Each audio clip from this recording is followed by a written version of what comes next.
প্রতিদিন আর মাছ তরকারি খেতে ভালো লাগে না। এখন জিল ভাই মন চাইতেছে যে কিছু ঝাল ঝাল খাই। তো যেমন কথা তেমন কাজ। তো আমি ২টা নোনা ইসলা মাছ পাইছি ফ্রিজের ভিতরে, দেখি খুইজা কিছু ঝাল ঝাল বানাতে পারি কিনা তেমন কিছু।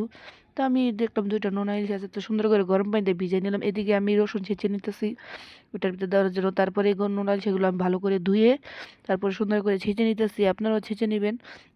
এই আইটেমটা যে খাবে তো সে এটার ফ্রেন্ড হয়ে যাবে। তো আমি কিছু কথা বলার জন্য আজকে এই ভিডিওটা। তো আমি যেরকমভাবে ভিডিওতে করতেছি সেরকমভাবে যদি কইরা আপনারা একবার খাইতে পারেন, যে এটা কোনো ফেল মারার সম্ভাবনা নেই। ইনশাল্লাহ ভালো লাগবে। তো সুন্দর করে কাটা মাটা বেছে আমি সুন্দর করে এটা রেখে দিলাম। তো এক এক করে আমি সব মশলা দিয়ে দিলাম। এখানে দেখুন ছেঁচাটা দিয়ে দিব। তো দেখুন আমি যেভাবে বলতেছি সেভাবেই করবেন, ইনশাল্লাহ ভালো হবে। তো এখানে আমি কতটা এই ধনিয়া পাতা আর কাঁচামরিচ দিয়েছি, আজকের জেল বা স্বাদ বাড়াইয়ে তারপরে ছাড় দিব। তারপরে পেঁয়াজ কুচি দিয়ে দিলাম। তারপরে এখানে আস্তে আস্তে একটু হলুদ, একটু মরিচ কালার আসার জন্য হলুদটা দিব। তো মরিচের পরিমাণটা একটু বেশি দিব, যেহেতু নুন লালচি আমি একটু কম লবণ দিছি, আপনারা চাইলে বাড়াইও দিতে পারেন। তো যে কথা, আজকে কিছু কিছু মানুষ আছে, ওই যে মানুষ রূপে কুকুর আছে না, তারা শুধু কামড়াইতে পারে কিন্তু তাদেরকে কখনো খেতে পারে না। কুকুর যতই কামড়াক না কেন পায়ের নিচেই থাকে, উপরে উঠতে পারে না। তো আমাকে নিয়ে যারা সমালোচনা করতেছেন তাদের উদ্দেশ্যে বলতেছি, আপনাদের সমালোচনা আর আমার সফল হওয়ার কারণ, কারণ আপনারা যত সমালোচনা করবেন তত আমি সফল হব ইনশাল্লাহ। কুকুর তো মানুষ রূপের কিছু কুকুর আছে, ওরা তো সবসময় চায় যেন মানুষের বদনাম গিবত এগুলো নিয়ে বিচারবো, ঠিক আছে? তো ওরা জানে না যে মানুষের গিবত নিয়ে বিচারলে তাদের উপরেই পড়বে। তো ভিডিওটা যদি তারা দেখে থাকে তো অবশ্যই তারা বুঝবো যে না, আমি ভুল করতেছি। তো আমি সব কিছু মেখে নিলাম। আপনারা বললেন না যে আবার হয়ে গেছে, এখনো কিন্তু হয় নাই, এখনো বাকি আছে। তো এখানে আমি কয়টা লাউ পাতা নিয়ে রাখছি।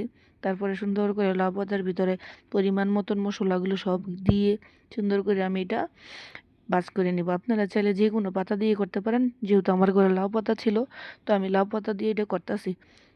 বিশ্বাস করবেন না, এটা কিন্তু খেতে অনেক মজা। আপনারা বাসায় ট্রাই করবেন অবশ্যই। তো আমি এক এক করে সবগুলো বানাই নিলাম। দেখেন আমার কিন্তু অলরেডি বানানো শেষ সবগুলা। এই যে আমি যে মানে আপনারা চাইলে বেশিও দিতে পারেন কমও দিতে পারেন। তো আমি সবগুলো বানাই নিলাম। আমি এখন চুলার ভিতরে একটি প্যান বসাই নিছি। তো এই প্যানে আমি আগে থেকে একটু তেল দিছি, তারপর দেখলাম কম, আমি তারপর আরেকটু দিয়ে দিলাম, ঠিক আছে? তো এক এক করে সবগুলো আমি দিয়ে দিব। তো ভিডিওটা যে যেখান থেকে দেখতেছেন অবশ্যই জানাবেন কেমন হয়েছে। সবারই তো ভালো মন চায় যে একটু ঝাল ঝাল কিছু খাই। তো আমার বরাবর ঝালটা অনেক পছন্দ, আমি ঝালটা অনেক খেতে ভালোবাসি। আমার ঝাল থাকবেই প্রতিদিন, ঘরে আমার আইটেমের ঝাল থাকবেই। তো অবশ্যই ভিডিওটা ভালো লাগলে লাইক কমেন্ট করে দিবেন আর সবাইকে দেখার সুযোগ করে দেবেন। আমি আবারও বলতেছি, ধাক্কা না দিয়ে ভিডিওটা দেখেন। ওই ধাক্কা দিলে কোনো লাভ হবে না, ঠিক আছে? ধাক্কা না দিয়ে সুন্দর একটা কমেন্ট করবেন, তাহলে দেখবেন আপনার পরিচিতিও বাড়বে, আপনার এঙ্গেজমেন্টও বাড়বে, ফলোয়ারও বাড়বে। তো সুতরাং ধাক্কা দেব না। দেখেন আমি সুন্দর করে আমি বড়াটা বানাই নিচ্ছি। আমি কিন্তু বড়াটা সুন্দর করে বানাইছি, দেখেন একটা বড়াও কিন্তু ভাঙি নেই। তো আপনারা চাইবেন ডিম ডিম জালে যারা চুলায় রানবেন বা যারা মাটির চুলায় রানবেন, তো এই যে আমার ফাইনাল লুক।